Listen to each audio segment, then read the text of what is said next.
देखो सामने देख के आइडिया लग चुका है, स्लैब पे वीडियो है। एक स्लैब को कैसे आप एक अच्छी क्वालिटी का बना सकते हो, क्या क्या चीज़ें उसमें करोगे तो आपकी जो स्लैब है उसकी स्ट्रेंथ भी बढ़ेगी और एक क्वालिटी के साथ एक पूरा टेक्निकल वे से काम होगा। वो कुछ चीज़ें मेंशन मैं आज आपको करने वाला हूँ। कुछ बेसिक रहेंगी जो आपको पता होंगी, कुछ ऐसी रहेंगी जो आपको नहीं पता होंगी। और जब एक बार चेकिंग हो जाती है, कंक्रीटिंग में क्या आप ध्यान रखोगे तो आपकी स्लैब में ना लीकेज आएगी और उसकी स्ट्रेंथ बनी रहेगी। कुछ तरीके होते हैं स्ट्रेंथ बनाने के, नहीं तो हनीकॉम्ब रह जाएगा, दिक्कत आ जाएगी। तो सबसे पहली चीज़, यहाँ आप स्लैब देख रहे हो प्रॉपर तरीके से बांधी गई है, कोई इसमें दिक्कत इतनी नहीं है, क्योंकि इसमें जो कवर ब्लॉक मेन चीज़ होती है, कवर ब्लॉक आपने प्रॉपर प्रोवाइड करना ही करना है। मैं कवर ब्लॉक का आगे आपको दिखाने वाला हूँ किस तरीके से कवर ब्लॉक प्रोवाइड करोगे स्लैब में तो अच्छा रहता है। पहली चीज़, स्टील तो आपको मेंशन देखना ही देखना है, ड्राइंग के हिसाब से स्टील आपका होना चाहिए। लेकिन सबसे पहले जो मोस्ट इंपॉर्टेंट चीज़ होती है वो चेक करनी है, ये जो लैब आप देख रहे हो। जब भी आपकी स्लैब कास्टिंग होने वाली होती है, नेक्स्ट स्टोरी आप डालने वाले हो नहीं डालने वाले हो, दूसरी स्टोरी बाद में डालोगे, लेकिन आपका सरिया जो होता है वो स्लैब से थोड़ा ही ऊपर होता है, मोस्टली ये होता है। लेकिन वहाँ पे आपको लैब प्रोवाइड कर देना है स्लैब में ही, नहीं तो बाद में दिक्कत आएगी। और लैब किस तरीके से प्रोवाइड करना है, जैसे यहाँ है अल्टरनेट, देखो आधे सरिये ऊपर हैं, आधे 50% ऊपर होने चाहिए, 50% नीचे, और प्रॉपर जॉगल के साथ किया है। ये जॉगल देखो इस तरीके से जॉगल करनी है और इस तरीके से बाइंडिंग वायर भी उसको बांधनी है। ये मैं बोलूँगा अच्छे तरीके से टेक्निकल वे से इसको बांधा हुआ है। इस तरीके से अगर बीम को बांधते हो तो प्रॉपर लोड ट्रांसफर होता है। और यहाँ आप देख रहे हो पूरा जॉगल, और इस हिसाब से जॉगल को घुमाया गया है कि आपका कवर भी आपको मिलता रहे। ये चीज़ें ध्यान देनी होती हैं। फिर दूसरी चीज़ जो स्लैब में बहुत इंपॉर्टेंट चीज़ होती है, जहाँ हमारा क्रैंक बार आता है, आगे बात करने वाला हूँ क्रैंक बार क्या होता है क्या नहीं, तो वहाँ चेयर आपको प्रोवाइड करनी है। सामने आप चेयर देख रहे हो, इस पे भी मैं आगे बात करने वाला हूँ, क्योंकि थोड़ी थोड़ी चीज़ें मैं अभी बताऊँगा, आगे क्लियर पूरा इससे अच्छे तरीके से हम बात करेंगे। और जैसे आपकी कंडक्ट पाइप आप देख रहे हो, कंडक्ट पाइप का पूरा आपको पहले ही प्लान कर लेने कैसे कैसे आएंगी, और एक जगह पे मतलब दो कंडक्ट पाइप को मत छोड़ो साथ में, पॉसिबल हो थोड़ा घुमा के ले जाओ, लेकिन एक जगह पे अगर कंडक्ट पाइप रहती है वहाँ कंक्रीट नहीं आता है और वहाँ पे खराब होने के चांसेस होते हैं, फिर थोड़ा वीक पड़ जाती है वो सेक्शन। और ये कवर ब्लॉक आप देख रहे हो, ये पीवीसी के कवर ब्लॉक यूज़ किए गए। तो पीवीसी का कवर ब्लॉक क्या है, प्रॉपर से देखो, यहाँ मेरे ख्याल में 25 mm कवर ब्लॉक आपको स्लैब में होना चाहिए, और यहाँ 25 mm ही है और अच्छे तरीके से बांधा गया है। और 1 स्क्वायर मीटर में 5 से 6 कवर ब्लॉक प्रोवाइड किए हैं, और यही सही तरीका है कवर ब्लॉक प्रोवाइड करने का। अगर ऐसे नहीं करोगे, कहीं जगह से जाली चिपकी रहती है, वहाँ कंक्रीट अच्छे से नहीं हो पाता है। भले आपके पास कंक्रीट का कवर ब्लॉक है, M30 ग्रेड का बनाओ प्रॉपर से, तो उसमें कुछ नहीं होगा। फिर हमारा इसी में जब स्लैब हो रही होती है, आपको साइड के जो बीम होते हैं उनमें पहले ही चेक कर लेने साइड लगने से पहले कि प्रॉपर नीचे कवर ब्लॉक प्रोवाइड किया है या नहीं किया। यहाँ आप कंक्रीट देखो, कंक्रीट का कवर ब्लॉक देख रहे हो, स्टीयर्स की स्पेसिंग देखने के लिए बेसिक चीज़ें हैं, और ये चीज़ें अगर आप चेकअप कर लोगे तो आपका स्लैब अच्छे से बांधा जा सकता है। और क्या किया जाता है, बहुत बड़ी मिस्टेक की जाती है कि जंक्शन जहाँ आते हैं, हमारे दो बीम यहाँ मिलते हैं, वहाँ पे जंक्शन रिंग प्रोवाइड नहीं की जाती है। तो ये काफ़ी इफ़ेक्टिव हो सकता है, मतलब आपको जंक्शन रिंग वहाँ प्रोवाइड करनी है। 125 के सेंटर जितना पॉसिबल हो सब, मतलब मास्टर रिंग ही आए, लेकिन आपको वहाँ प्रोवाइड करनी ये चीज़ आपको ध्यान देनी है कास्टिंग से पहले। नेक्स्ट चीज़ क्या है हमारी, जो हमारा सामने आप देख रहे हो लैब, मेन जो चीज़ है वहाँ लैब प्रॉपर वे से प्रोवाइड करना है। अगर 50D का है तो 50D होना चाहिए, 40D का है 40D।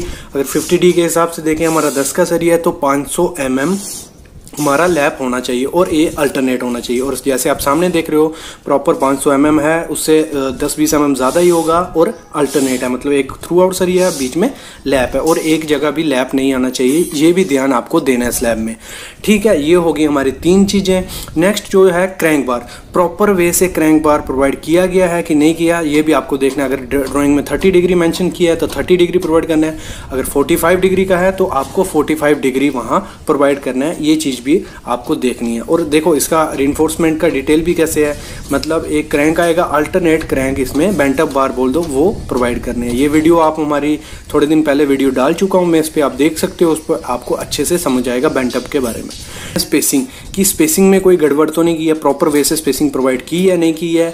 और दूसरी चीज़ साथ में ही देख लेनी है आपको बाइंडिंग वायर, कि binding wire single binding wire use किया है, डबल किया है, जहाँ जो भी उसमें बाइंडिंग वायर कही है वो प्रोवाइड की है नहीं की की है, ब्लैक अनयील्ड की है जहाँ जीआई की वायर यूज़ की है नहीं, ये चीज़ भी आपको ध्यान देनी है। ये हो गई हमारी 4 चीज़ें। और अगली जो चीज़ है वो काफ़ी इंपॉर्टेंट चीज़ है, अगली है जो आपके कॉलम का रेनफोर्स है नीचे से आया हुआ, उसमें प्रॉपर वे से मास्टर रिंग प्रोवाइड किया है नहीं किया है वो भी आपको देखना है, क्योंकि कास्टिंग के दौरान अगर वर्टिकल बार्स इधर उधर हो गए तो बाद में कवर में दिक्कत आ सकती है आपको। तो इसलिए आपको प्रॉपर वे से मास्टरिंग कर देना है और उसको प्रॉपर वे से देखना है कि उसका सरिया कहीं बीम से बाहर ना हो। ये चीज़ें भी आपको ध्यान रखनी है जब भी आप स्लैब की रिइंफोर्समेंट चेक करो।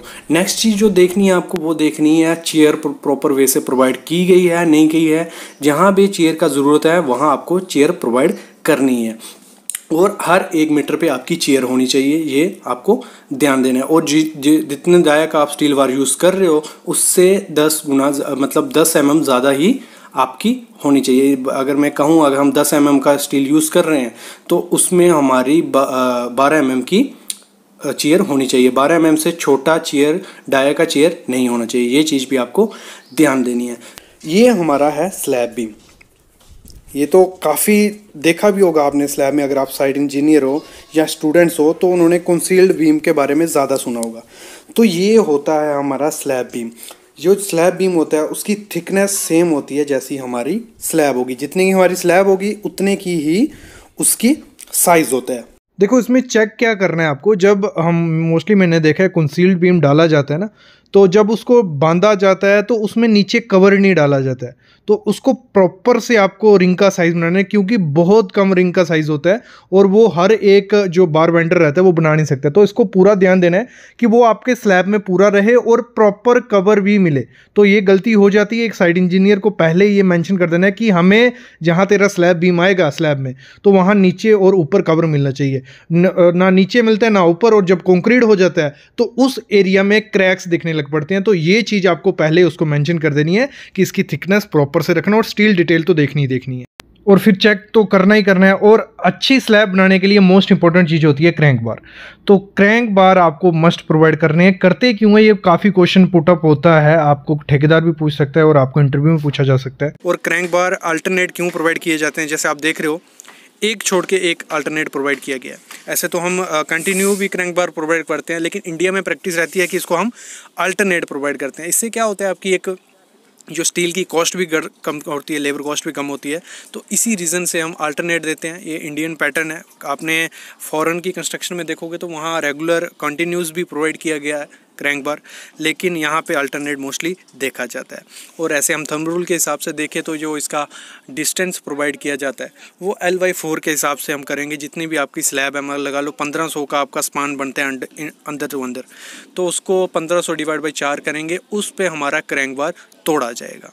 और इसकी जब हम कटिंग लेंथ निकालते हैं, एक्स्ट्रा कटिंग लेंथ जो बार में आएगी वो 0.42D के हिसाब से होगी। और 0.42 कांस्टेंट रहेगा। D आपका हो गया स्लैब की आपकी थिकनेस, मतलब आपको 125 mm की स्लैब है, दोनों तरफ से कवर माइनस कर लेंगे। अगर हम 25 mm कवर प्रोवाइड कर रहे हैं तो 75 mm 0.42D इंटू 75, मतलब मोस्टली 40 से 50 mm एक्स्ट्रा कटिंग लेंथ आपको जोड़ना पड़ेगा जब भी आप क्रैंक बार प्रोवाइड करोगे। तो ये इंटरव्यू में भी क्वेश्चन राइज होता है कि क्रैंक बार क्या होता है, क्यों हम प्रोवाइड करते हैं। ऐसे ही हम क्रैंक बार बीम में देते हैं और बीम में भी ये वर्क वो करता है, शेयर फोर्स को काउंटर करता है, नेगेटिव बेंडिंग मूवमेंट को भी रेजिस्ट करने का काम वो करता है। देखो जब स्टील का थोड़ा बहुत चीज़ें आपने ध्यान रख ली, ये बेसिक चीज़ें सी ध्यान रख ली, फिर आपको कंक्रीटिंग में टेस्ट तो करने ही होते हैं। क्यूब सैंपल भर लो, भले छोटी मोटी कंस्ट्रक्शन है, क्यूब सैंपल भर लो, स्लैम्प टेस्ट कर लो, टेम्परेचर टेस्ट कर लो। इसमें कुछ ज़्यादा लैब का सामान नहीं लगता, थोड़ा बहुत सामान ही लगता है, वो आपका 5 से 6 हज़ार रुपये में आ जाएगा। तो ये हो जाता है। फिर मेन चीज़ जब कंक्रीटिंग हो रही होती है उसमें बहुत इंपॉर्टेंट चीज़ ध्यान रखनी है। पहले तो मेन फंडा क्या है, जहाँ जो मेन जो उसमें रहता है कि हनी कॉम आता है, बाद में प्रॉपर से कंक्रीट नहीं होता है, गैप रहता है, वॉइड्स रहते हैं। तो उसको ख़त्म करने के लिए हमें क्या चाहिए होता है, वाइब्रेशंस।